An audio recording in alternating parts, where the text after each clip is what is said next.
Bonjour. Encore un retour, enfin un presque retour sur Polar à la plage.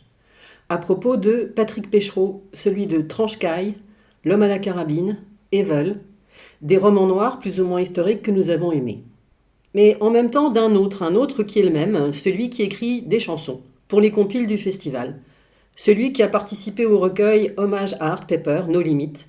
Enfin celui qui a écrit Lettre à B pour les éditions du Petit Écart. Une jolie plaquette.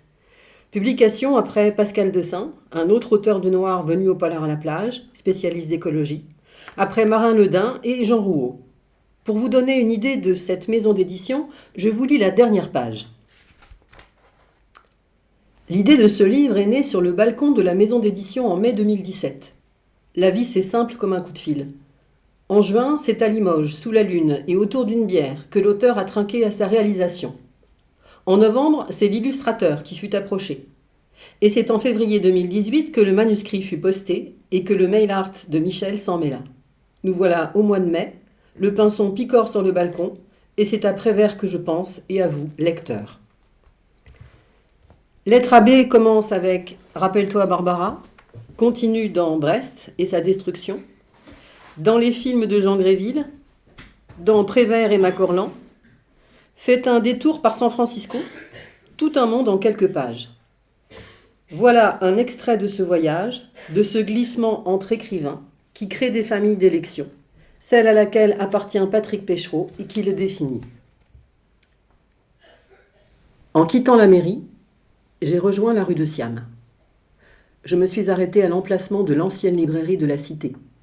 Son fondateur, Pierre Lebris, l'avait installée dans les baraques en planches de la Reconstruction. Devenue un havre littéraire du Brest nouveau, elle accueillit bien des écrivains qui savent ce qu'ils doivent aux libraires. Roger Vercel, l'auteur de Remorque, justement, y fit halte, en voisin.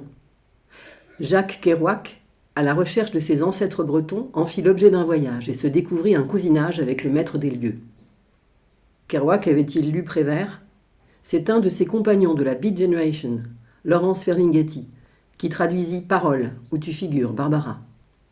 À l'intérieur de sa librairie, City Lights, à San Francisco, l'édition américaine montre Jacques en compagnie d'un enfant devant la grille d'une cage par où passe la trompe d'un éléphant.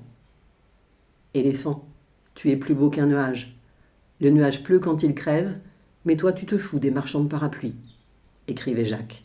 Il avait tout pour plaire à la joyeuse bande des clochards célestes. De l'autre côté de l'Atlantique, Allen Ginsberg, pilier de la City Lights de Ferlinghetti, ne voyait-il pas un éléphant dans les salles de méditation ? Le monde est une orange, Barbara. J'ai sous les yeux la photo de Ferlinghetti, rigolard à sa fenêtre, coiffé de son célèbre chapeau melon. Elle figure dans San Francisco Poets, Politics and Divas, un livre d'Ira Novinsky, que m'avait envoyé un lecteur des États-Unis. Assurément le seul. Français d'origine, bourlingueur de vocation, il signait ses courriers « Le vieil anard de Sonoma County ».